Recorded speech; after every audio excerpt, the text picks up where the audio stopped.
Saúde, irmãos, com a graça e a paz do Senhor. Eu sou o pastor William Cabral. Para você que não está aqui conosco na turma do Pleno da semana, eu quero dizer que essa aula depois vai estar passando aí no canal do YouTube do STHG. Você vai, então, assisti-la e vai registrar uma ficha de assistência. Para os que aqui estão, já estarão com a presença confirmada e nós só temos que agradecer a Deus pela vida de todos vocês, pela vida da administração do STHG, todo o seu corpo docente, enfim, por todos nós que aqui estamos para aprender um pouco mais da palavra de Deus. Começamos então com uma oração. Curvem as vossas cabeças e oremos ao Senhor. Senhor nosso Deus, muito obrigado por essa noite nos reunir mais uma vez em Cristo. Que nós possamos, Pai, aqui, Pai, aprender um pouco mais daquilo que Tu tens para nos ensinar através da iluminação do Teu Espírito Santo. Usa-nos conforme a Tua vontade e que tudo seja feito para a honra e glória do Teu nome. Assim eu te agradeço e te louvo. Amém. Em nome de Jesus, amém. E aí? Tudo bem, né? Já estava falando, mas vou dizer novamente, eu peço perdão pela aula passada não ter podido estar com vocês assim de forma online, devido a um problema técnico com o meu computador. Mas certamente vocês assistiram o vídeo e como eu teve essa falha no meu equipamento, eu não pude corrigir os vídeos, os lançamentos que vocês mandaram. Eu recebi o computador só antes de ontem, e agora é que eu estou podendo estar conferindo os vídeos, a assistência dos vídeos que vocês me enviaram. Mas vou dar um prazo até quarta-feira, para quem não entregou ainda, me entregar, porque na próxima semana a gente vai continuar com aqueles prazos semanais que nós estávamos habituados, ok? Bom, nós vamos hoje ter uma aula sobre teologia exegética. Nós tivemos 2 aulas sobre teologia sistemática, tivemos 2 aulas, uma aula e mais um vídeo de teologia bíblica, e agora vamos para a teologia exegética. Nós já vimos que a teologia sistemática, ela é a compilação de tudo aquilo que a Bíblia traz. Então, ela divide por blocos, por assuntos, tudo aquilo que a teologia nos traz. E a teologia exegética, ela retira da teologia bíblica também aquilo que a Bíblia está querendo dizer no seu sentido original. Então, ela vai nos dar uma base interpretativa de forma coerente, usando um método crítico, textual, para que a gente possa interpretar a Bíblia de uma forma correta. Lembrando que são fatores que influenciam na boa interpretação. De antemão, quero dizer para vocês que é um prazer estar com essa turma, ministrando uma matéria tão importante como essa, tá certo? Então, nós vamos hoje já começar com os nossos sliders. Antes disso, eu quero dar a oportunidade de vocês falarem, tirarem as suas dúvidas em relação a alguma coisa que houve já da matéria, para que a gente possa dar prosseguimento. Com a palavra aos meus alunos. Fiquem à vontade, aqui estamos para conversar e tirar nossas dúvidas. Como sempre, não há dúvida, ou seja, graças a Deus, né? Então, tá rindo de quê, Wagner? Tem dúvida? Fala, cara. Não, tranquilo, senhor. Você tá igual aquele negócio de voluntário. Quem é voluntário? O cara vai dar um passo atrás? Não pode, cara. Entendeu? Bom, então, dito isso, vamos então para os nossos slides. Eu vou passar uns slides para vocês hoje, bem interessante. Vamos de teologia exegética, tá certo? Vamos já para os nossos sliders aqui.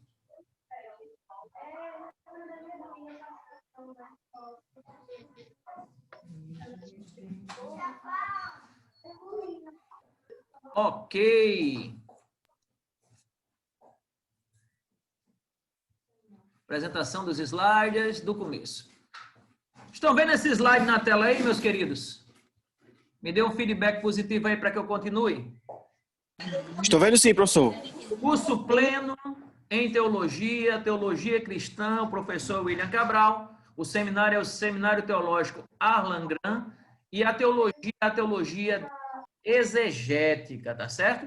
Bom, para falar sobre teologia exegética, nós precisamos entender como é que seja o passo a passo dessa teologia. E para isso, eu gostaria que vocês me dessem um pouquinho de atenção para que eu pudesse falar sobre quais são os passos para uma boa exegese. Bom, o primeiro passo para uma boa exegese é a escolha do texto. Indubitavelmente, o texto vai fazer a diferença naquilo que você vai apregoar, naquilo que você vai ensinar, naquilo que você vai passar. Então, a escolha do texto bíblico é de suma importância. Não que todos os textos não possam ter uma exegese, mas às vezes você orando a Deus e pedindo a Deus o texto correto, às vezes não, todas as vezes que você ora a Deus e pede o texto correto, você vai estar indo exatamente, cirurgicamente naquele ponto em que as pessoas precisam te ouvir. Segundo ponto é a delimitação da perícope.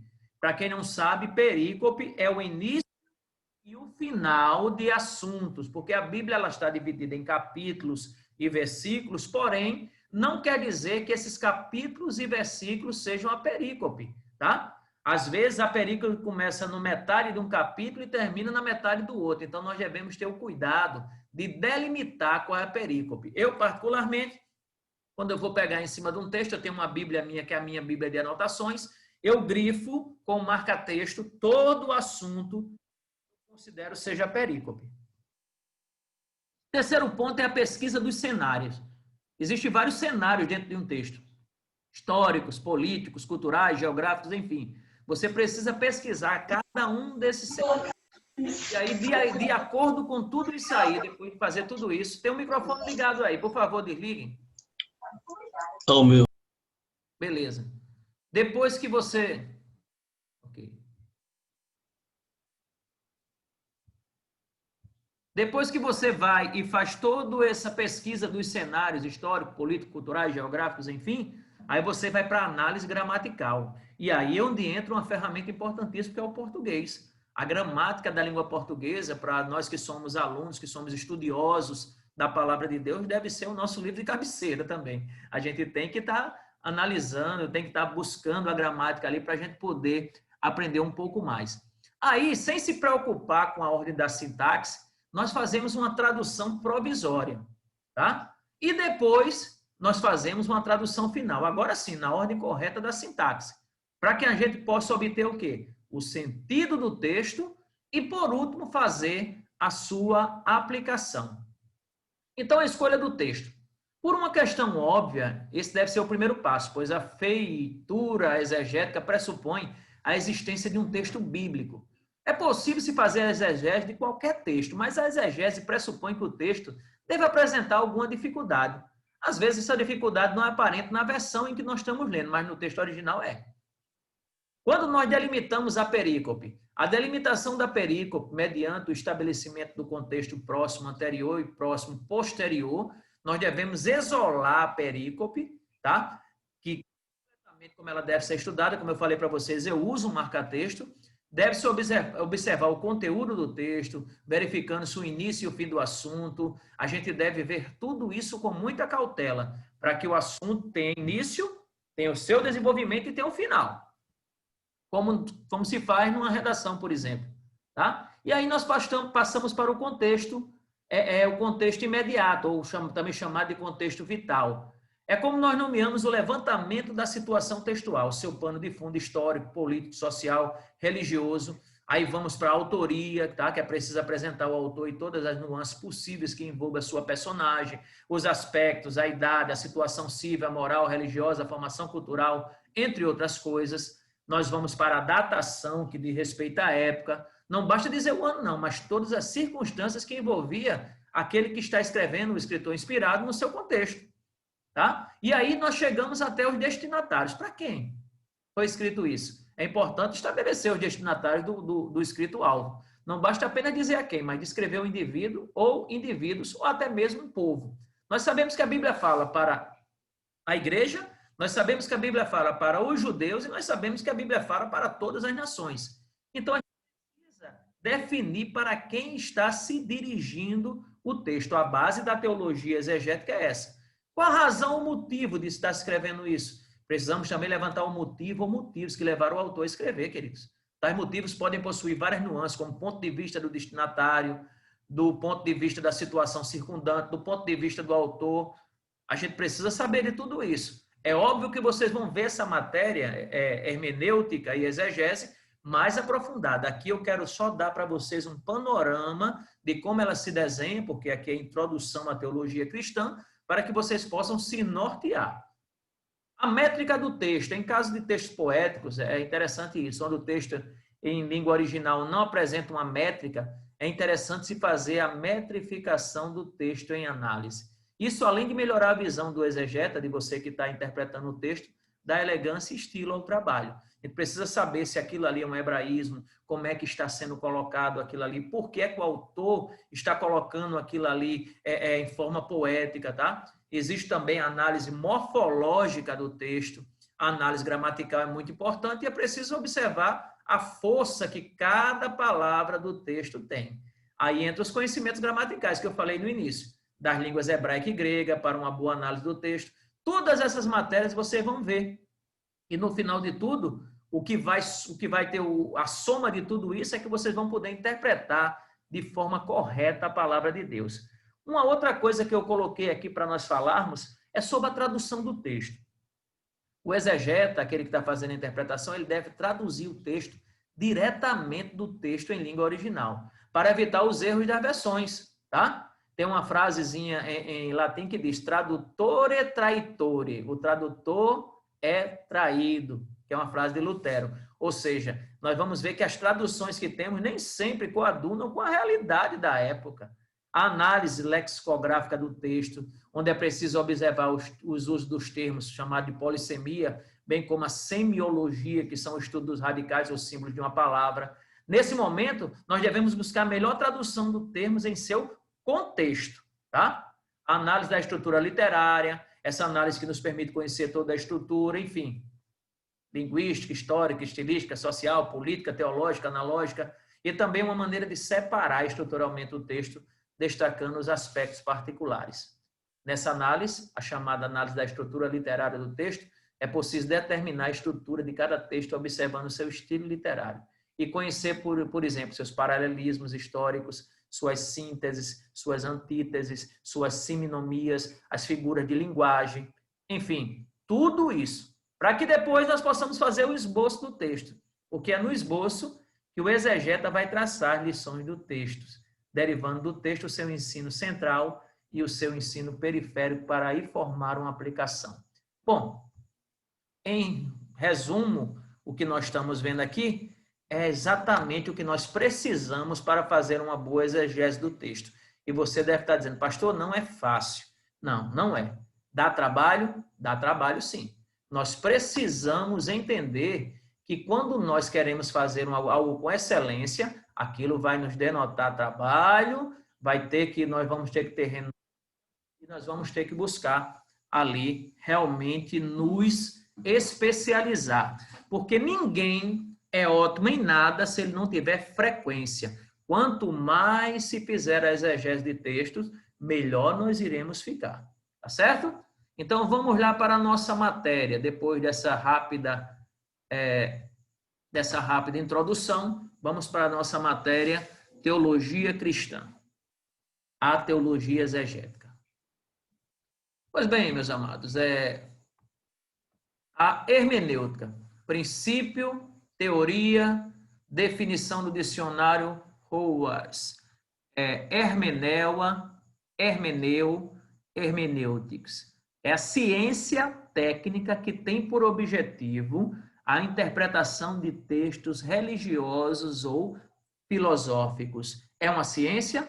Sim, é uma ciência técnica. Por que uma ciência? Porque nós vamos ter ali os pressupostos da ciência, nós vamos ter a observação, nós vamos ali criar postulados, nós vamos ver realmente como se comporta o método científico para fazer. Então, tem toda uma regra para se fazer a exegese correta dos textos. É também a interpretação dos textos, no sentido das palavras, tá? Também é uma teoria, é uma ciência voltada à interpretação dos signos, que são símbolos também, e de seu valor simbólico. A etimologia da palavra, arte de interpretar, relativo à interpretação, próprio para fazer compreender, arte de descobrir o sentido exato de um texto, interpretação do que é simbólico, tá? Alguma pergunta, dúvida em relação ao que foi dito?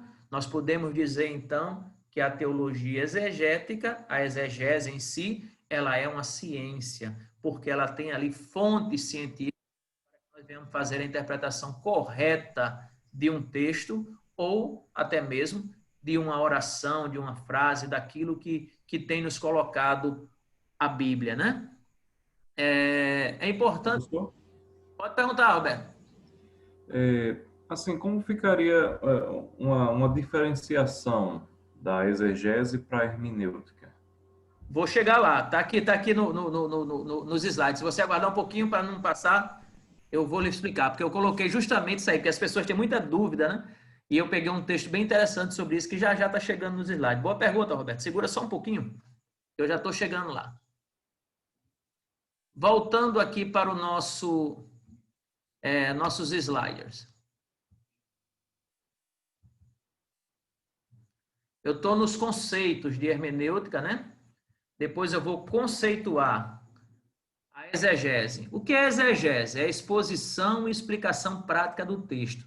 A definição dos dicionários. Comentário ou dissertação que tem por objetivo esclarecer ou interpretar minuciosamente um texto ou uma palavra. Segundo, a interpretação de obra literária, artística, etc. Qual é a etimologia da palavra exegese?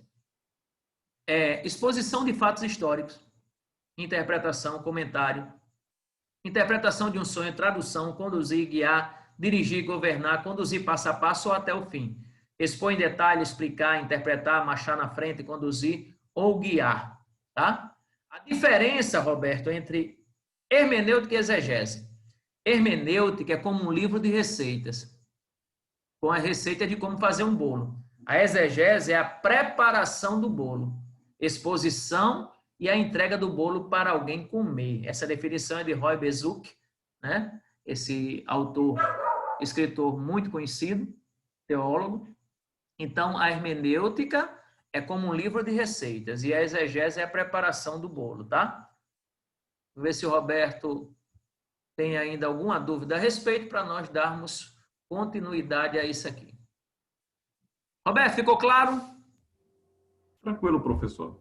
Então, a hermenêutica é como o livro de receitas e a exegese é a preparação dessa receita na prática. É como se você na exegese você colocasse a mão na massa daquilo que você aprendeu na hermenêutica, entendeu? A hermenêutica seria onde você vai tirar de como fazer o passo a passo e a exegese é você realmente fazendo, é o ato de você fazer a interpretação funcionar. Pastor, Edson, Pode dizer, Edson. teria mais ou menos uma regra de como fazer? Sim, temos regras, vamos Então, a elas. eu tenho regras, ou seja, eu tenho uma receita lá dizendo como fazer tal, então eu tenho uma regra como fazer. Um passo a passo, né? Um step by step, né? Exatamente. Temos sim, nós vamos chegar lá, viu? Então, Falou. vamos lá. Sobre a pergunta do nosso irmão Edson.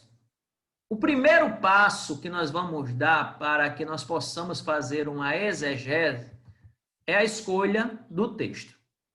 Tá? Então, você escolheu o texto bíblico que você vai fazer a exegese. Esse texto bíblico, irmão Edson, deve ser um texto que pressupõe alguma dificuldade de interpretação. Porque tem alguns textos que não precisam de uma exegese. Mas se você fizer a exegese, talvez no original, esse texto precise sim de uma interpretação mais argumentada, mais elaborada, tá certo? Depois, o segundo passo, irmão Edson, é a delimitação da perícope. Perícope é aquele início e fim do assunto, independente de capítulo e versículo, tá? Depois, no terceiro passo, existem vários métodos, tá? Eu estou dando um método aqui que eu utilizo, é um método que eu tenho aqui no meu livro em que eu constituí esse estudo. Então, o terceiro passo é a pesquisa dos cenários históricos, políticos, culturais, geográficos, enfim. Depois disso, nós fazemos a análise gramatical. Por que nós fazemos a análise gramatical? É porque nós temos que fazer uma tradução do texto original para o texto em português, para ver se realmente quem traduziu para o texto em português não usou ali de algum conceito. E aí você fazendo a análise sem nenhum conceito, realmente sem nenhum uma inclinação, sem nenhum pressuposto, aí você consegue, então, fazer a sua tradução provisória. Por que provisória? É porque, a princípio, nós não nos preocupamos com a ordem da sintaxe. Mas, na tradução final, que é o 6º passo, agora sim, fazendo a ordem correta, tá? Por quê? Porque isso vai nos dar o 7º passo, que é o sentido do texto. Para que só depois disso nós façamos, então, a aplicação desse texto. Uma coisa interessante, queridos, o texto, ele sempre tem o seu momento. O que é que o autor está querendo dizer para aquele momento no texto, tá certo? A aplicação, no entanto, pode servir para os nossos dias e vai ser diferente para cada pessoa. Eu posso falar, por exemplo, uma passagem bíblica. Vou dar aqui um exemplo de Jó. Vou dar um exemplo aqui do livro de Jó, para que vocês possam entender. Jó 42. Então Jó respondeu o Senhor e disse: bem sei que tudo podes, e nenhum dos teus planos podem ser frustrados. Tá? Quando eu dou aqui um versículo como esse em Jó 42, a aplicação para João Paulo, essa palavra pode vir de encontro à necessidade de João Paulo, que está esperando uma resposta de Deus naquilo que diz respeito aos propósitos que Deus tem na vida dele. Para outra pessoa, essa aplicação pode vir em forma de que os propósitos de Deus são diferentes dos propósitos que ele tem para a sua vida. E cada pessoa vai analisar através do Espírito Santo, pela iluminação do Espírito Santo, de forma diferente. Mas o que é que o texto está dizendo em si? O texto está dizendo que Jó, sabe que Deus é poderoso, porque quando nós vamos ver no contexto do livro de Jó, nós vamos ver que Jó, de certa forma, ele questiona algumas coisas a Deus, e depois ele tem a confirmação de que tudo que Deus faz é bom, e ele chega para Deus e se rende no último capítulo, dizendo assim: então Jó respondeu ao Senhor e disse: bem sei que tudo pode, e nenhum dos seus planos podem ser frustrados. Ou seja, Jó entende que tudo o que aconteceu durante a sua trajetória foi para o seu bem. Isso vai corroborar com o quê? Uma referência cruzada com Romanos 8:28, que diz que tudo coopera para o bem daqueles que amam a Deus e daqueles que são chamados segundo o seu propósito. Ou seja, a aplicação ela vai variar de acordo com o indivíduo, mas o primeiro texto, esse aí não é invariável. E o que nós vamos trazer, que nós vamos conseguir com a exegese, é justamente o que é que aquele primeiro texto está querendo nos falar, querendo nos comunicar. Tranquilo? Alguma pergunta? Qualquer momento podem chamar, viu? Se tiver alguma pergunta, podem fazer, porque a gente aqui vai estar parando sem problemas. A palavra exegese significa tirar o significado bíblico e é contrária à exegese. Notem que a fonia é muito parecida. Exegese e exegese. Exegese é impor o significado ao texto bíblico, ou interpretação de um texto atribuindo ideia do próprio leitor. Era como se eu chegasse e lesse aqui um texto e eu tirasse aquilo que me apraz, eu fosse seletista. Tá? Eu acho interessante que as pessoas leem, por exemplo, o Salmo 23 e diz: o Senhor é meu pastor, nada me faltará. Tem uns que ainda lêem assim: o Senhor é meu pastor e nada me faltará, né? Ainda acrescenta ali o i, né? Porque não tem, né? É o Senhor é meu pastor, vírgula, nada me faltará. Pode olhar aí na sua Bíblia, eu sei que você está olhando agora na sua Bíblia, pode olhar que não tem não. É o Senhor é meu pastor, vírgula, nada me faltará. As pessoas olham aí e tiram a aplicação de quê? Quais são as aplicações que tiram? Ah, não vai me faltar bênçãos, não vai me faltar dinheiro, não vai me faltar o pão de cada dia, não vai me faltar nada de bom na minha vida. Mas, na verdade, o que o texto está dizendo? Quando nós vamos ver, no contexto imediato, o texto está dizendo que não vai faltar a Davi as lutas, que não vai faltar a vitória vem, mas é com muito suor, né? E aí nós vamos ver que realmente não é tão assim, não. A gente precisa entender que o Senhor é meu pastor, nada me faltará, mas também não vai faltar as batalhas e as lutas, não vai faltar as dificuldades e aquilo que nós temos que passar, nós vamos passar em prol de algo maior, que é o que Deus tem para nós outros. Então, queridos, é isso. Quando a gente faz a exegese do texto, a gente tem que fazer a exegese, não a exegese. Exegese ou exegese. Bom, aqui estamos nós. Perceba, inequivocamente, a hermenêutica é uma das mais relevantes disciplinas para aqueles que postulam, desejam o estudo da teologia, ou mesmo para que, tendo ouvido o chamado de Deus para o ofício pastoral, como é o caso de muitos de nós, tornem-se pregadores da sua palavra. O vocábulo hermenêutica tem origem no termo grego hermeneutikos e significa interpretação, ou hermenêutis, intérprete. Tá? A exegese, por sua vez, do grego exegesis, explicar, interpretar ou relatar, ou exegeomai, extraio, tiro para fora, exteriorizo. Então, qual é a ideia da exegese? É retirar do texto aquilo que o texto está nos falando. Retirar do texto aquilo que o texto está nos dizendo, e não aquilo que nós queremos que o texto diga. Tem gente que força um texto até o limite. Eu vi uma certa vez a pregação de um cidadão dizendo que porque Jesus morava em Cafarnaum, ele tinha uma casa de praia e que tinha muito dinheiro e que Jesus era um homem sempre rico e abastado, quando a Bíblia diz exatamente o contrário. O Salvador da humanidade vai dizer, em todo o seu contexto histórico, mostrar sua humildade, que ele não tinha nem onde reclinar sua cabeça. E isso é importante que se diga. Quando você força o texto, você comete uma heresia. Então, é definida como extração das ideias do escritor presente no texto que está sendo analisado. Então, vamos para as regras fundamentais da hermenêutica bíblica. Lembrando que a hermenêutica é o quê, queridos? É a receita do bolo. A exegese é a manufatura do bolo. É você colocar a mão na massa, literalmente. Vamos lá. A primeira regra fundamental da hermenêutica é a sua análise semântica. A análise semântica do texto. Semântica quer dizer sinal. Análise do texto que um termo tem dentro do texto, analisado um termo pelo seu contexto imediato. Qual o sentido do termo na perícope? O seu contexto geral. Qual o sentido do termo na frase? Análise dos objetivos. Qual a finalidade do texto? Vamos ver um texto interessante aqui de Filipenses 4:13, quando o apóstolo São Paulo diz: tudo posso naquele que me fortalece, para que nós possamos ver a análise semântica do texto em ação. Filipenses 4:13.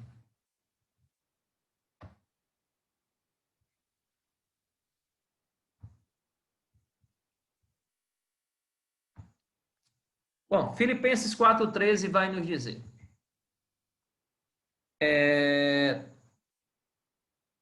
4:13. Aqui, tudo posso naquele que me fortalece. Então, eu peguei esse primeiro texto, tudo posso naquele que me fortalece. Se eu não tiver o contexto, eu vou usá-lo da forma eu vou usar da melhor forma que eu achar, eu vou usar na aplicação que vier do meu intelecto. Então, eu posso usar tudo posso naquele que me fortalece para dizer que eu sou uma espécie de pessoa blindada, que nada de mal pode me acontecer. Que eu posso, por exemplo, tentar ao meu Deus pulando do pináculo do templo e mesmo assim nada vai me acontecer. Vocês estão entendendo? No entanto, queridos, quando eu vou ler a perícope do texto, tá? Que começa no versículo de número 10, vai dizer assim: fiquei muito alegre no Senhor, porque agora, uma vez mais, renasceu o cuidado de vós, que vós tem por mim. Na verdade, vocês já tinham esse cuidado antes, só que lhes faltava a oportunidade. Digo isso não porque esteja necessitado, porque aprendi a viver contente em toda e qualquer situação. Sei o que é passar necessidade e sei também o que é ter abundância. Aprendi o segredo de toda e qualquer circunstância, tanto de estar alimentado como de ter fome, tanto de ter abundância como de passar necessidade. Por isso, tudo posso naquele que me fortalece. Qual é o sentido real dessa frase? O sentido real é que em qualquer situação o apóstolo Paulo estivesse, se ele estivesse com Cristo, ele estava bem. ele poderia passar por qualquer situação, mas Cristo estaria ali lhe fortalecendo. Vocês entenderam? Sim, entendi, professor. Perfeito? Vou dar outro exemplo. Vamos para Mateus capítulo 6, quando Jesus está ali no seu sermão, e ele nos dá ali um texto que é muito conhecido e muito utilizado. Mateus, capítulo de número 6, verso de número 33. Por favor, alguém poderia citar esse texto para mim sem olhar a Bíblia? Mateus 6, 33. Em primeiro lugar, o reino de Deus. Vamos lá? Um voluntário aí? Rapaz, como vocês estão ressabiados, né? Vamos lá. Buscar em primeiro lugar o reino de Deus. Sim. Buscar em primeiro lugar o reino de Deus e a sua justiça, e as demais coisas serão acrescentadas. Pronto. Aí, João Paulo, houve um erro aí no caso da citação do versículo. Porque quando você vai olhar aí, não são as demais coisas que está escrito. Mas, portanto, o irmão falar na igreja as demais coisas, o irmão terminou assimilando essa sutileza, mas, na verdade, tem estas outras, né? Na minha versão, deixa eu ver. A minha versão tem e todas estas. Todas estas ou estas outras, tá? Qual é a diferença que tem, por exemplo, da semântica aí de todas estas para as demais coisas? A diferença semântica aí é que todas estas está dizendo no texto que o texto explica que coisas são. E quando eu digo as demais coisas, eu abro um leque de opções do tamanho do mundo. Eu posso, por exemplo, dizer, buscar, pois, em primeiro lugar o reino de Deus, e uma casa própria vai chegar na minha mão, e um carro do ano vai chegar na minha mão, e dinheiro vai entrar na minha conta, e dente de ouro vai nascer na minha boca. Afinal de contas, as demais coisas abrem um leque de oportunidades sem tamanho, correto? Mas quando a Bíblia diz estas outras ou todas estas, está falando de algo que está no texto. Aí nós precisamos ir para o contexto. Quando nós voltamos a alguns versículos, leia a partir do versículo 25, por favor, João Paulo. Parece que João Paulo agora vai olhar na Bíblia, viu? Sim. Vamos lá. 25. Por isso vos digo, não andeis cuidadosos quanto à vossa vida, pelo que haveis de comer ou pelo que haveis de beber, nem quanto ao vosso corpo, pelo que haveis de vestir. Não é a vida mais do que o mantimento e o corpo mais do que a vestimenta. Olhai para as aves dos céus, que não semeiam, nem cegam, nem ajuntam em celeiros, e o vosso Pai Celestial as alimenta. Não tendes vós muito mais valor do que elas? Qual de vós poderá, com todos os seus cuidados, acrescentar um côvado da sua estatura? E quanto ao vestuário, por que andais solícitos? Olhai para os lírios do campo, como eles crescem, e não trabalham e nem fiam.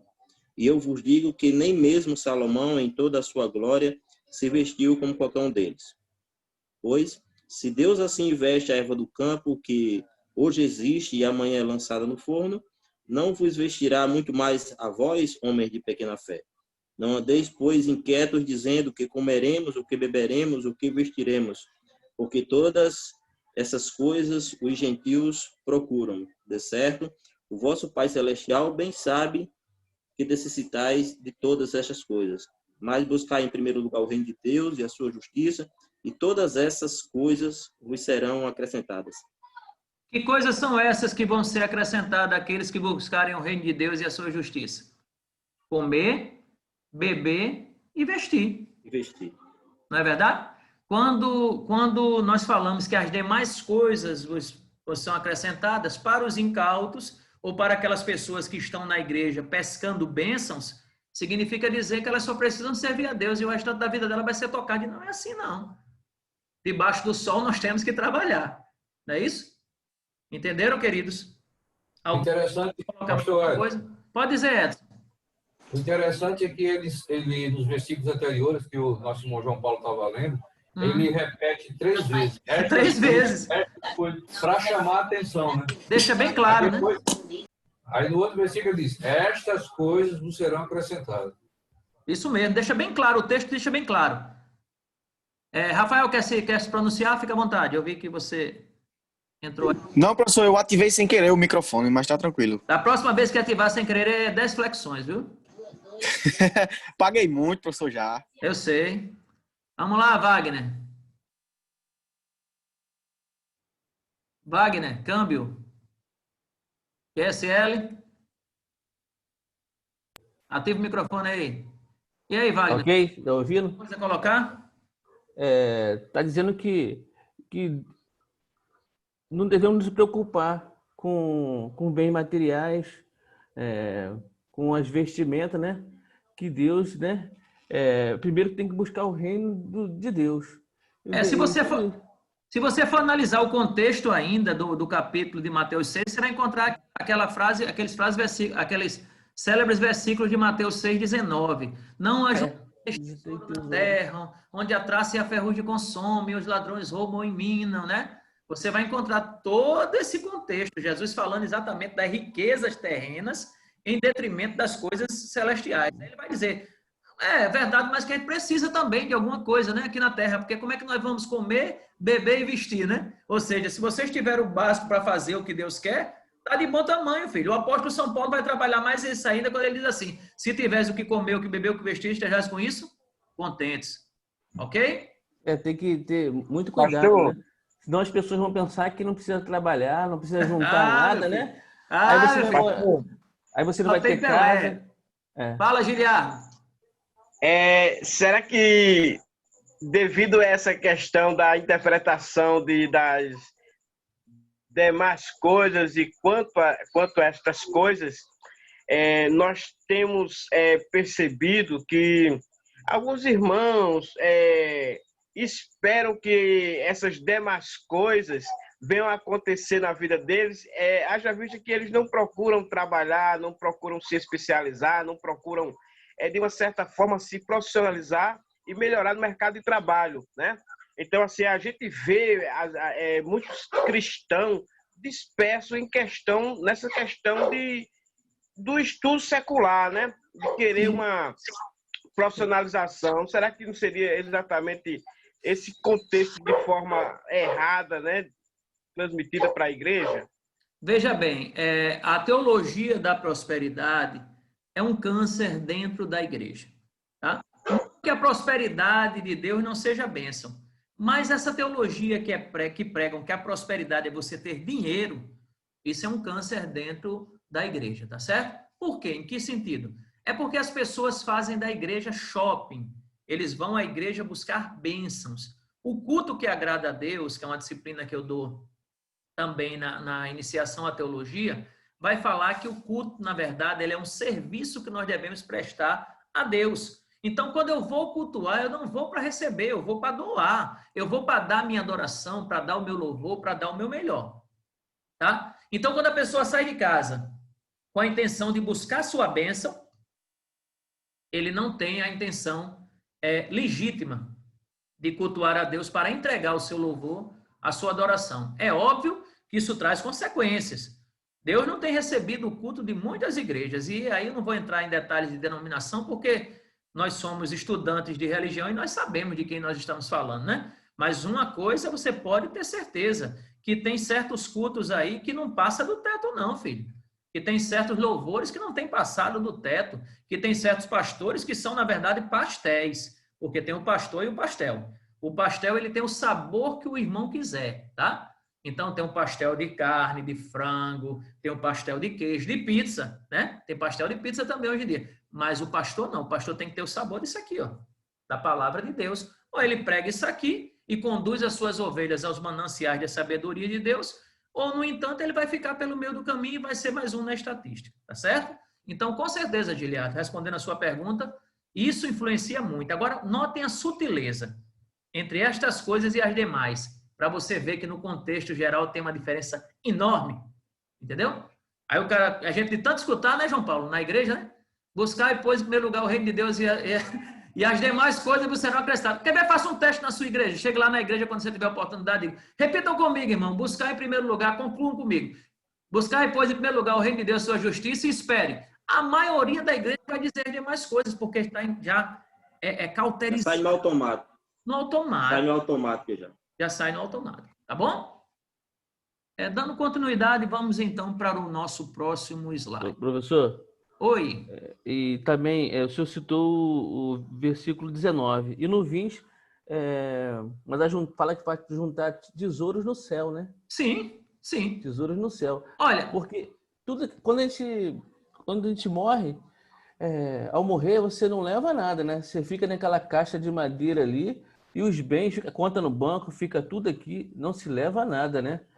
Então, fica tudo para quem tem família, né?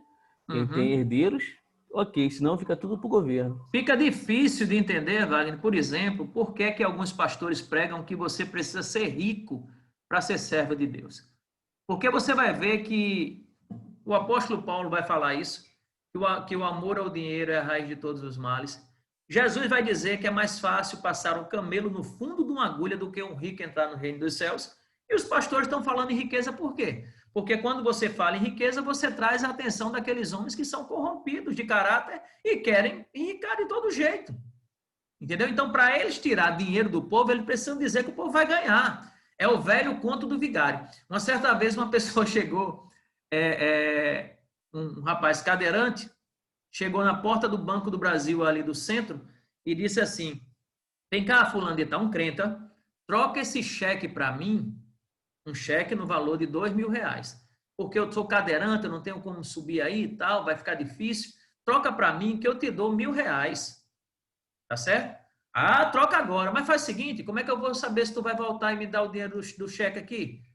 O cara tava com um relógio bonito, deixa o seu relógio comigo, para garantir que você vai voltar. Ah, o irmão toma um checão de 2.000 na mão, né? Pá, deixou o relógio. Aí o cadeirante fez só guardar a cadeira, entrou no carro e foi embora com o relógio dele. Certo? E o cidadão chegou, aí veio, pastor, como é que pode cair num conto desse, não sei o que. Eu digo, meu irmão, você não tem coragem. Você tem coragem de cobrar R$1.000 para trocar um cheque para uma pessoa deficiente, meu irmão. E você ainda quer ter razão.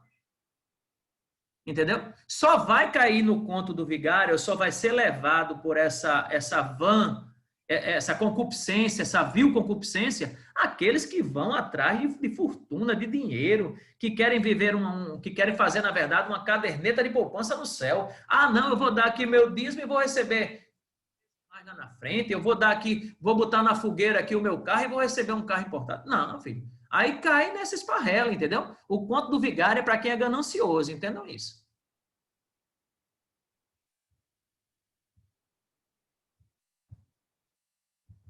Como dizia o outro, eu não tenho pena, não. Análise morfossintática. Interessante aqui. Em linguística, morfologia é o estudo da estrutura, da formação e da classificação das palavras. E sintaxe, que eu falei lá no início, algumas pessoas não sabem, é se a morfologia analisa as palavras de maneira isolada. A sintaxe considera a frase como um todo, ou o período em que eles estão construídos, tá? Enquanto a morfologia vai pensar numa palavra só, a sintaxe ela analisa as palavras de maneira isolada. Ela considera a frase como um todo, tá? Então a morfologia analisa as palavras de maneira isolada e a sintaxe considera a frase ou o período de como eles estão construídos. Por exemplo, fulano de tal fez uma cineangioplastia. Cineangiocoronariografia, tá? Alguém chega para você e diz, fulano de tal fez uma cineangiocoronariografia. Quando eu vou fazer a morfologia da palavra cineangiocoronariografia, eu divido ela pelas palavras que a compõem. Cine, imagem.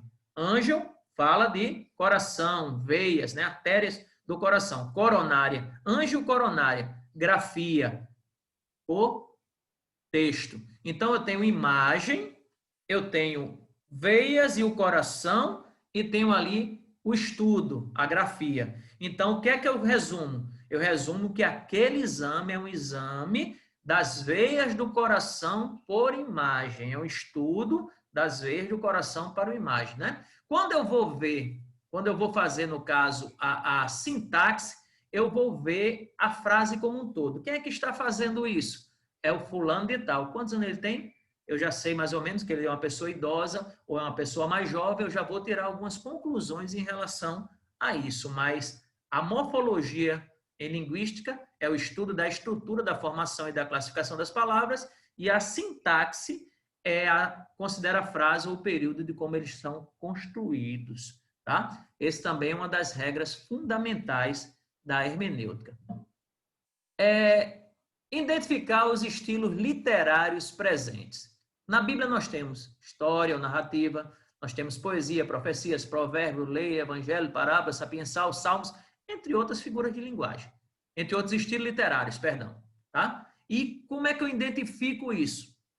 Quando você vai ler, você vai entender se aquilo está fazendo uma narrativa histórica, se é um livro poético, como é o caso do livro de Salmos, Cantares e Eclesiastes, se é um livro, uma carta profética, se é um livro profético, se está falando em provérbios, você tem como identificar, se é epístola, você tem como identificar. Então, você precisa primeiro, no terceiro ponto, identificar os estilos literários presentes na Bíblia. Depois nós vamos fazer uma análise histórico-geográfico, tá? Na Bíblia encontramos muitas vezes a palavra água sendo usada como símbolo de verdades espirituais. Por que isso? E Roma, como cidade ou igreja, né? Aos irmãos de Roma. Quando falo os irmãos de Roma, se nós analisarmos que Roma ali é apenas e tão somente uma cidade, de acordo com o contexto nós vamos identificar isso, ou se está falando da igreja em Roma, tá? Cada um dos textos bíblicos foi escrito dentro de um ambiente cultural concreto e de uma situação concreta, compreendendo a história, quem dominava o mundo, César ou Deus, qual é a razão histórica do conflito entre samaritanos e judeus, para a gente poder entender por que é que a mulher samaritana não se aproximou de Cristo, compreendendo a geografia, quais são os limites geográficos das cidades indicadas na perícope bíblica, por que é que Jesus, quando foi para Samaria, ele podia ir pelas campinas do Jordão e foi por Samaria. Por quê? Quando ele ia para a Judéia. Por que ele teve que passar por Samaria? Né? Então, toda essa questão está ali, envolvida com a hermenêutica dos fatos. Quais os elementos geográficos podem ser identificados no texto bíblico? E como eles são usados pelo autor? Para isso, nós precisamos ter subsídios. Um atlas bíblico de boa qualidade, nós precisamos ter uma série de livros que nós possamos consultar para entendermos a geografia, para entendermos o conceito político da época, quem estava envolvido, como é que era. Por que será que os fariseus estavam dizendo que Jesus Cristo não era o Messias? Será que tem algum contexto político envolvido? Claro que tinha. Eles estavam esperando um rei que viesse dar o domínio dele na terra, e Jesus disse que o reino dele é nos céus. Ou seja, tudo isso aí deve ser levado em consideração quando nós fazemos análise histórico, geográfica e política. Então, quer dizer, pastor, que a interpretação bíblica, a exegese e a hermenêutica, são interpretações bíblicas. Mas qual é a necessidade dessa interpretação bíblica? Bom, a necessidade são muitas. Mas eu enumerei 4 premissas dentro dessas necessidades. Primeiro, porque Deus se revelou. E se ele se revelou, nós precisamos entender o que ele está nos revelando, de forma coerente e plena. Segunda premissa, a realidade do pecado. Nós sabemos que somos pecadores e somos também sujeitos a falhas. Então, nós temos que ter um norte, um azimuth, para que nós possamos interpretar de forma correta. Terceira premissa, a Bíblia ela é um livro de difícil interpretação em alguns textos. Não resta dúvida disso. A quarta premissa, o escritor e o leitor no contexto bíblico. Nós temos que contextualizar toda a situação para nós entendermos. Uma certa vez, um aluno de seminário me trouxe uma aparente contradição, e eu quero partilhar com vocês. Abram as suas Bíblias em Provérbios 26. Provérbios 26.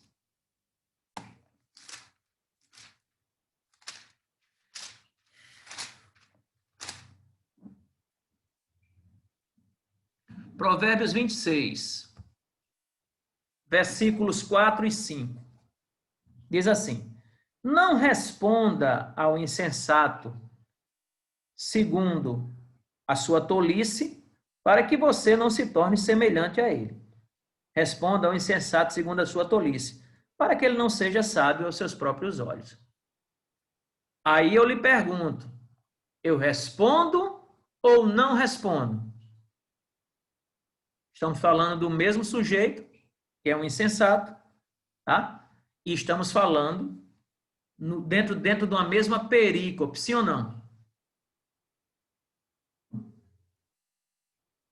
Vamos lá, me ajuda aí. Nossos alunos. Responda ao insensato segundo a sua tolice, ou não responda no versículo 4. Professor, seria correto aí no versículo 5, interpretar dessa forma aqui, como ele fala, responda ao insensato como a sua insensatez merece. Eu acredito que toda insensatez, ela mereça um conhecimento correto sobre aquilo. Eu acho que ele está tentando explicar dessa forma. Tudo não bem, responda mas... Beleza, Rafael. Perfeito, muito bom. Mas se falando de contexto, onde eu poderia contextualizar essa realidade? Porque é uma questão interpretativa, certo? No contexto imediato, não tem. Roberto, ajuda aí. Professor, eu li em 2 traduções. Rapaz, já estás aí, cara. Já foi nas 2 traduções, vamos lá. Eu li em 2 traduções. Na primeira, que é uma Almeida mais antiga, não ajudou a tradução. Ficou difícil, né? Ficou difícil. Aí eu parti para uma tradução nova, né? A NVI. Não é tão Sim. nova não, mas é mais recente. E ela ficou mais fácil de entender. Sim. O verso 4 diz assim, não responda ao insensato com igual insensatez. Ao contrário, você se iguala a ele. Olha como essa tradução ajudou. Perfeito. Aí o verso 5. Responda ao insensato com a sua sensatez, como a sua sensatez merece. Do contrário, ele pensará que você é mesmo sábio. Pois é. Aí você está vendo como as traduções vão dar uma elucidação melhor? Agora eu quero que vocês contextualizem na Bíblia alguma outra situação em que coubesse esse responder ou não responder. Vocês lembram de alguma coisa? Eu tenho aqui uma passagem bíblica que fala de Jesus. Ele estava ali escrevendo no chão. Não sei o que ele estava escrevendo, a Bíblia não diz. Ali próximo ao Muro das Lamentações, quando trouxeram aquela mulher adúltera. Tá? Vieram com aquela mulher esperando dele uma resposta. E, na verdade, a pergunta foi capciosa. Rabi, ou mestre, essa mulher foi pega em adultério flagrante. O que é que nós vamos fazer com ela? A lei manda lapidação, apedrejamento. E tu, o que dizes? Se Jesus diz assim, Roberto, apedreja, iriam perguntar para ele, cadê o amor do mestre? E se Jesus diz, não apedreje não, solte ela. Você é um fora da lei. Porque a lei manda apedrejar. Aí Jesus responde ao tolo, não respondendo ao tolo. Jesus não responde ao tolo segundo a sua estutícia para não se tornar igual a ele, e responde ao tolo segundo a sua estutícia para que ele não seja sábio aos seus próprios olhos. A verdade é que quando Jesus disse, atire a primeira pedra aquele que não tem pecado, a senhora não, mamãe. É porque, segundo os católicos, Maria não tem pecado, mas tudo bem. Não responda. Responda, né? Então, o que acontece? Eles foram soltando as pedras e foram entendendo, nesse contexto, foram entendendo que pode se responder, que eles não tinham a legalidade para atirar contra pecadoras, sendo eles também pecadores. Ou seja, nesse contexto geral da Bíblia, nós vamos ver o mestre nos ensinando como é que nós podemos responder sem responder. Então, não há contradição nenhuma. É simplesmente um fato de sabedoria que é dada por Deus para que nós possamos usar em situações como essa. Vocês compreendem isso? Sim, professor. Mas em casos de certas provocações, assim, nos dias de hoje... Aí provocou, Wagner, tem que ir para o castete. Você sabe que o negócio... mas é melhor ficar... é melhor ficar calado. O insensato, sim, né? Ele provoca esperando, né? Ele vai responder isso, né? Perfeito, então, perfeito. Às vezes, até nós, assim, dentro do contexto da internet aí, né? As pessoas colocam várias coisas para provocar os evangélicos, né? Coloca situações ali que às vezes eu conto até 1000, eu falo nem até 10, até 1000, para não colocar ali, dá vontade de responder. Mas as pessoas já ficam aguardando isso. Vou colocar para provocar, né? O que esses crentes vão falar. Eu pensei que era só eu que passava por isso. Pois é, então, estão entendendo como o contexto vai nos ajudar para que a gente se norteie e possa fazer uma exegese correta do texto? É importante que nós tenhamos essa visão. Muito bem. Vamos agora para mais um slide.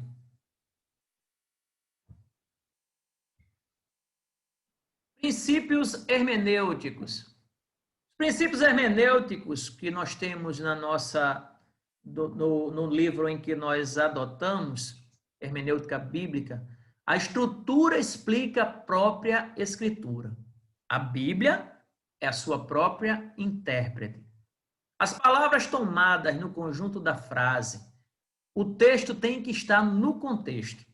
Expressões obscuras consideradas à luz do objetivo ou desígnio no livro devem estar em concordância com ele.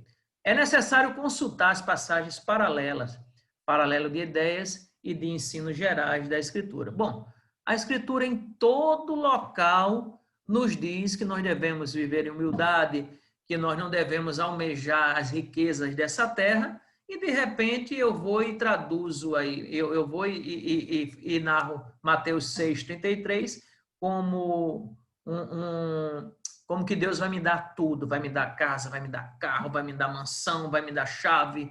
Vocês já notaram que quando as pessoas estão na igreja, que alguém diz assim, eu vi um anjo entrando na igreja com uma bandeja de prata, com a chave de um carro, o pessoal glorifica e exalta e tal, mas quando diz que Jesus está no recinto, as pessoas nem glorificam mais. Então, tudo isso aí deve ser levado em consideração para que a gente possa manter o princípio hermenêutico. E chegamos às figuras de linguagem, tá? As figuras de linguagem no texto bíblico. Se me perguntasse qual foi a maior força utilizada na formação da história, eu responderia: a linguagem figurada. Os homens vivem pela imaginação. A imaginação governa nossas vidas. A mente humana não é um fórum de debates, não, como querem os filósofos, não. É uma galeria de arte. Elimina as metáforas, ou seja, a linguagem figurada da Bíblia, e o seu espírito vivo se dissipará. Os profetas, os poetas, os líderes são todos mestres da metáfora e com ela cativam a alma humana.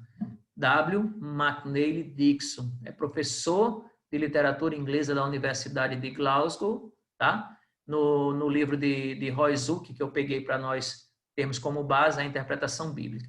Na página 167 ele diz isso. O que é que está dizendo aí o professor Dixon? Se me perguntassem qual foi a maior força utilizada na formação da história, eu responderia que foi a linguagem figurada. Então, as figuras de linguagem no texto bíblico, elas não estão ali à toa, elas estão ali com um propósito, tá certo? Então, vamos lá, vamos aprender sobre linguagem no texto bíblico. A Bíblia contém centenas de figuras de linguagem. Bullinger agrupou as figuras de linguagem na Bíblia em mais de 200 categorias e forneceu 8.000 exemplos bíblicos, sendo que só o sumário ocupou 28 páginas para relacionar as 200 categorias. Bom, eu não vou aqui falar de 200 categorias de figura de linguagem, eu vou pegar as principais e nós vamos dar um apanhado sobre essas figuras de linguagem. Figuras de linguagem, tá? Aquilo que está ali no texto bíblico e que você lê, que aparentemente está dizendo, que literalmente está dizendo uma coisa, mas quando você vai interpretar, é outra totalmente diferente. Por que nós devemos estudar as figuras de linguagem? Por que nós devemos entender que as figuras de linguagem são importantes? Elas dão brilho à palavra. Elas fazem com que a nossa mente viaje na imagem que ali está sendo projetada pela figura de linguagem em si. Então, queridos, as figuras de linguagem são importantíssimas. É por isso que nós vamos aqui ter um capítulo só para ela, só para as figuras de linguagem. Vamos, então, a elas.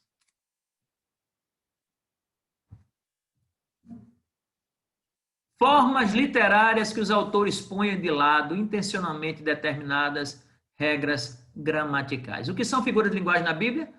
Formas literárias em que os autores põem de lado intencionalmente determinadas regras gramaticais. Exemplos de figura de linguagem do nosso cotidiano. Cuidado, hein, irmão, a chaleira está fervendo. Meu amigo, o carro passou voando. E hoje está chovendo canivete. Morri de rir. Observe que as figuras de linguagem fogem ao sentido literal das palavras que empregam. Não é que eu tenha morrido literalmente de rir. Na verdade, eu estou fazendo uma figura de linguagem chamada de hipérbole para dizer que eu ri muito. Tá? Está chovendo canivetes. O carro passou voando. A chaleira está fervendo. Olha, teu chá está se coando. Tudo isso são figuras de linguagem. Por que utilizá-las? Primeiro, elas acrescentam cor e vida, conforme Salmo 18, 2. Nos chama a atenção, conforme Filipenses 3, 2 e Tiago 3 e 6. Concretizam conceitos abstratos ou intelectuais e ficam mais bem registradas na memória, conforme Oséias 4, 16. Outra coisa é que elas sintetizam uma ideia. O Salmo 23 estimula a reflexão. Considera os textos de Salmo 52 e 8 e Isaías 1, 8. Depois vocês peguem essa referência e deem uma olhada. Eu vou estar passando esse material para vocês. Depois vocês peguem e dêem uma estudada nisso aí. Então, nós devemos utilizar as figuras de linguagem porque elas nos facilitam o entendimento da Bíblia. Como identificar as figuras de linguagem? Adote sempre o sentido literal de uma passagem, a menos que haja boas razões para não fazê-los. Vou dar um exemplo aqui de Apocalipse 7, versículo 4 e 8. 4 ao 8. Apocalipse, capítulo 7, versículos 4 e 8. Diz assim: Então ouvi o número dos que foram chamados com selo. Eram 144 mil. Não tem como eu interpretar de forma figurada uma passagem dessa que diz que foi visto um número exato de 144 mil de todas as tribos e dos filhos de Israel. Aí ele vai dizer que da tribo de Judá foram marcados com selo 12 mil, da tribo de Rubem, ou seja, 12 tribos, 12 mil de cada um. Não tem como eu interpretar de forma alegórica isso. Isso aqui é literal, filho. O sentido é figurado se o literal implicar uma impossibilidade. Olha só, diferente disso que diz Jeremias 1,18. Profeta Jeremias 1:18.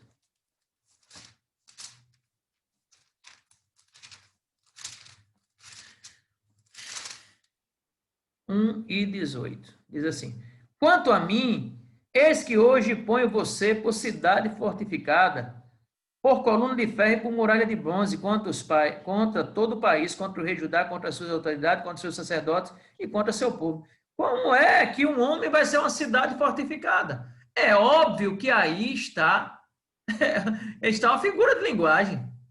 Não é isso? O sentido é figurado se o literal for absurdo. Por exemplo, árvores batendo palmas em Isaías 55, 12. Repare se uma expressão figurada vem acompanhada de uma explicação literal. Pode ser que aconteça. Por exemplo, os que dormem e os mortos, lá em 1 Tessalonicenses, às vezes uma figura de linguagem é ressaltada por um adjetivo qualitativo, como, por exemplo, o verdadeiro pão, o pão da vida. João, capítulo 6, verso 32. Efésios 6, 17, espada do Espírito. O bom combate da fé de 1 Timóteo 6, 12. Pode vir junto com um adjetivo qualitativo para ela. Qual é o bom combate da fé? Qual é a espada do Espírito? Nós sabemos que a espada do Espírito no texto vai dizer que é a palavra de Deus, mas está aí, está qualificada junto com um sentido figurado. Então, quais são os tipos de figura de linguagem que nós vamos analisar hoje? As figuras de linguagem, elas podem assumir diversas maneiras de ocorrerem. Elas podem ser figuras de linguagem de comparação, de substituição, de omissão ou supressão, de exageros ou atenuações, que encerram incoerências ou que encerram sonoridades, como é o caso da onomatopeia. Mas vamos lá para cada uma delas para a gente ter um conceito disso aí. Vamos lá. Ainda temos um tempinho, vamos aproveitar para correr, para a gente não se atrasar. Vocês estão entendendo? Tem alguma pergunta, algum questionamento? Porque agora a gente tem que dar uma corridinha. Alguém tem alguma coisa a perguntar dentro do que eu estou falando, figura de linguagem? Não? Então vamos em frente. Figuras de linguagem. Vamos dar um exemplo de cada uma dessas figuras de linguagem aqui. Por exemplo, a símile é uma comparação em que uma coisa lembra a outra explicitamente, usando como, assim como, qual, tal como, tal qual. Pedro usou uma símile quando escreveu: toda carne é como a erva. Note que carne aí está diretamente ligada por como a erva. Quais são as características da carne e da erva? Elas perecem. Isso vai ser dito no contexto, lá em 1 Pedro, capítulo 1 e verso 24. Pode ser também, de comparação, uma metáfora. É uma comparação em que um elemento imita ou representa o outro, sendo que os dois são essencialmente diferentes. Numa metáfora, a comparação está implícita, ao passo que na símile, ele é visível. Por exemplo, uma pista para identificar uma metáfora é que os verbos ser e estar sempre são empregados. Quando Jesus diz assim: eu sou a porta. João 10, versículo 7 e versículo 9. Eu sou a porta das ovelhas.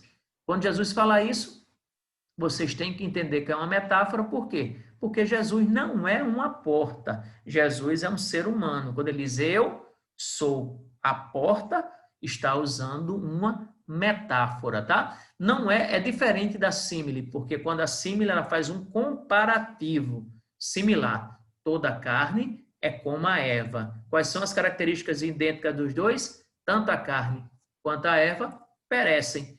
Eu sou a porta. Jesus não é uma porta, ele está usando uma metáfora para ilustrar que ele vai servir de entrada.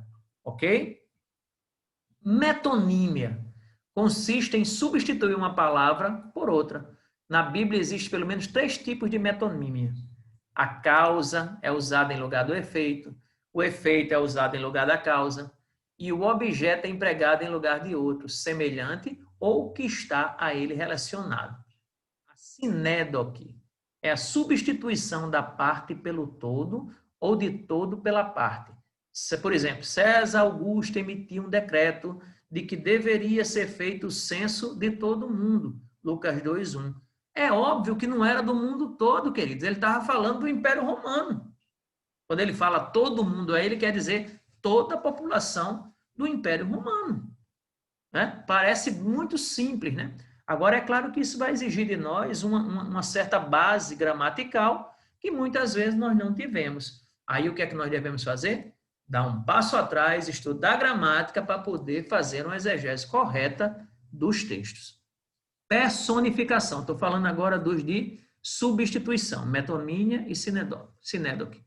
De substituição. Personificação. O que ocorre aqui é a atribuição de características às ações humanas a objetos inanimados, a conceitos ou a animais. A alegria é uma emoção atribuída ao deserto, em Isaías 53:1, por exemplo.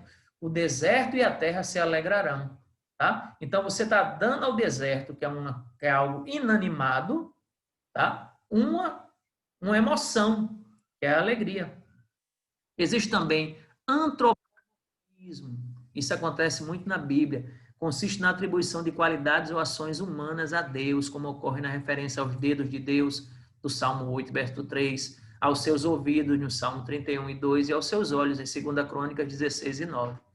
Deus não tem uma forma física, mas nós lhe damos uma forma física para que nós possamos ter uma melhor compreensão dele. Apóstrofe ainda, em figuras de linguagem de substituição, consiste numa referência direta a um objeto como se fosse uma pessoa, ou então uma pessoa ausente ou imaginária, como se ela estivesse presente. Na personificação, lembra? O escritor fala de um objeto como se fosse uma pessoa, enquanto na apóstrofe ele fala com o objeto como se fosse uma pessoa. É diferente, tá? Eufemismo consiste na substituição de uma expressão desagradável ou injuriosa por outra iníqua ou suave. Falamos da morte mediante eufemismo, por exemplo, ele passou para o outro lado, o irmão fulano de tal foi para a glória, né? Para não falar de morte, que é alguma coisa trágica. Então, nós vamos dar uma eufinizada na questão. Vamos usar um eufemismo, isso é uma figura de linguagem. Existem figuras de linguagem também que encerram exageros ou atenuações. É o caso da hipérbole. É uma afirmação exagerada em que, mais que o significado literal, o objetivo de ênfase. Por exemplo, estou morrendo de fome. Significa que eu estou doente? Não, significa que eu estou no horário de almoçar. Né?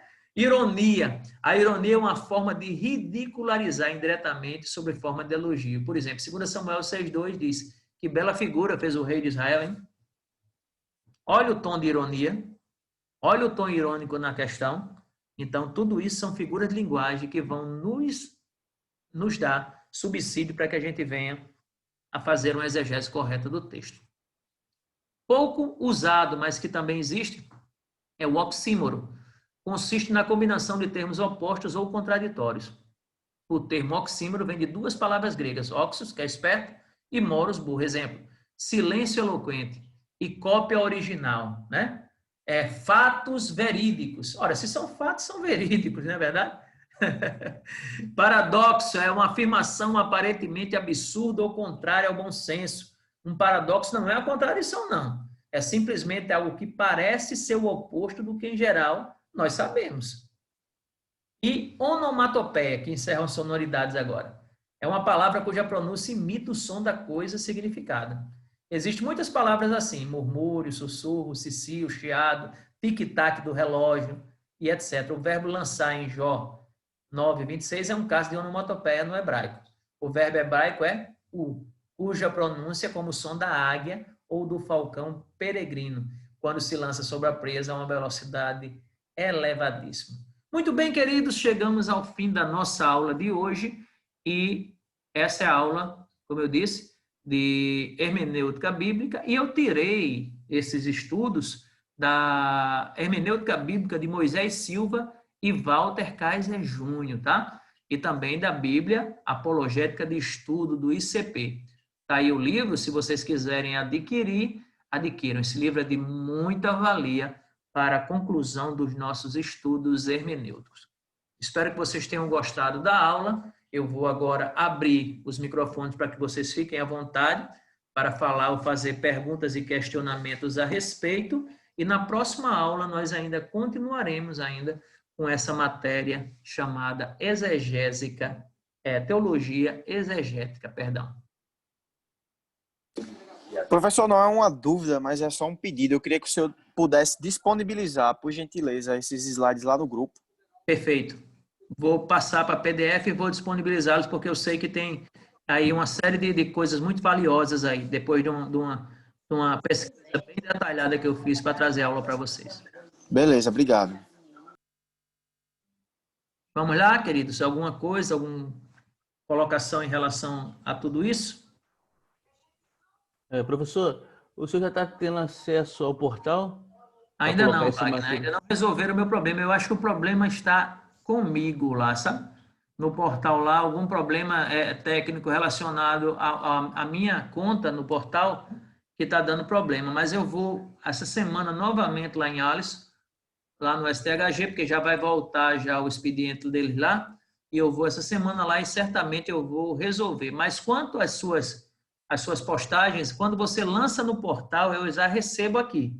Eu só não tenho como lançar as notas em tempo útil. Eu tenho que mandar as notas para a secretaria colocar no portal. Mas a sua colocação, quando você lança um trabalho lá no portal, eu recebo no meu e-mail dizendo que entrou, entendeu? Alguma colocação, João Paulo? Cleber? Não, professor, é só uma pergunta. Eu queria saber se os escritores, né, bíblicos, essas figuras de linguagem, né, porque assim, tem algumas que são próximas da gente e outras que não são tanto. Por exemplo, os símbolos que é utilizado, por exemplo, no livro de Apocalipse, uns são muito distantes da nossa realidade. Se realmente para a cultura que foi escrita, né, para a cultura judaica, se era mais próximo, se era realmente próximo, era algo que eles entendiam sem necessidade de muita explicação. Entendi. Rapaz, é o seguinte, quando você vai, para você entender, por exemplo, o Apocalipse, ou mesmo os livros do Antigo Testamento, é necessário você mergulhar um pouquinho na cultura judaica. Você precisa saber como é que eles pensavam, como é que eles viviam, qual era a questão política envolvida na época. É tudo aquilo que eu falei da regra de hermenêutica lá no início, certo? Aí, quando você vai estudar isso aí, você vai ver que, para eles, a simbologia era muito próxima mesmo. Agora, para nós, é preciso que a gente se aprofunde naquela cultura da época para que a gente possa entender. Então, para eles estavam falando para o tempo deles. E para nós aplicarmos, nós temos que entender qual era o tempo que ele estava falando, e não o contrário, entendeu? É missão nossa aculturarmos da questão judaica para entendê-los. Eles estavam falando para o tempo deles, não é isso, Roberto?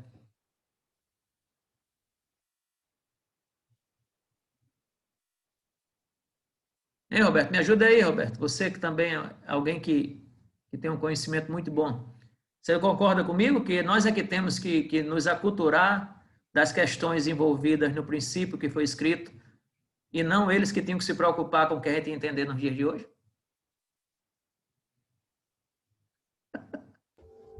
Eu sou novato, professor. É isso mesmo, viu, João Paulo? Eles falavam lá conforme Deus os direcionava e sem se preocupar, eles sequer sabiam que isso iria chegar até nós um dia, e nós é que temos que voltar no tempo através dos estudos e através da nossa perspicácia investigativa, digamos assim, para que a gente possa entender o que é que ele estava dizendo no primeiro texto, deixando bem claro que a aplicação por dias de hoje é algo completamente diferente, não é? Ok, queridos? Então, muito obrigado pela participação de todos vocês, tá? Eu já fico feliz, mais uma vez, em poder estar aqui ministrando. Peço mais uma vez perdão pela semana passada, eu tive um problema com esse HD do computador e eu terminei ficando um bom tempo sem a máquina, mas aqui estamos mais uma vez e agora a gente vai engrenar, tenho certeza que até o final do curso, se assim Deus permitir. Amém? Quando puder, faça um HD externo. Eu tenho, Edson. Agora eu tenho. É a famosa regra da TI. Quem tem um não tem nada. Quem tem dois só tem um. E assim agora eu tenho, viu, Edson? Agora eu tenho. Comprei eu tenho um HD externo, se não tiver, eu danço. Comprei um multilaser. Beleza, pastor? Valeu, então. Muito obrigado a vocês. Fiquem com Deus. Vamos fazer uma oração final. Edson, nos eleve em oração, querido, por favor. Senhor Deus, nós te agradecemos, ó Deus, e te louvamos pela tua misericórdia. Obrigado, Senhor, por esse momento que tivemos, ó Pai, de aprendermos mais a tua palavra, como utilizar, como interpretar, Senhor, como podemos, ó Deus, ser ferramenta em tuas mãos. Continua usando o teu filho, Senhor, nestas aulas e que a gente também tenha o coração disposto, Senhor, ó Deus, para entendermos mais a tua palavra e podermos pregar, Senhor, a verdade, aquilo que tu queres, Senhor, na tua igreja. Nós te agradecemos em Cristo Jesus. Amém. Amém. Glória a Deus. Muito obrigado a todos. Fiquem com Deus.